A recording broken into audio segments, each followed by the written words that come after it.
To fix the Snapchat verification code problem, follow these steps. First, ensure your phone number is correct and can receive SMS or phone calls. Open Snapchat and go to the Settings menu by tapping the gear icon.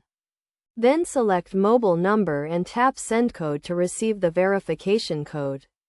If you do not receive the code, check if your phone has any issues receiving SMS or calls. Also, ensure that your phone is not set to block SMS from unknown numbers. In some cases, the code may not be sent due to network issues. Check your internet connection and try again. If the issue persists, restart your phone and try sending the code again. Additionally, you can try changing your phone number and then try verifying it again. If you are still having trouble, you can contact Snapchat support for further assistance.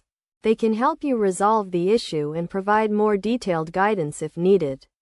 It is also important to note that Snapchat may have limitations on how many times you can try to verify your number. If you have tried too many times, you may need to wait a while before trying again.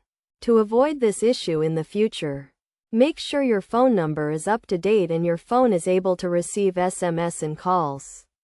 By following these steps, you should be able to fix the Snapchat verification code problem and continue using the app without any issues.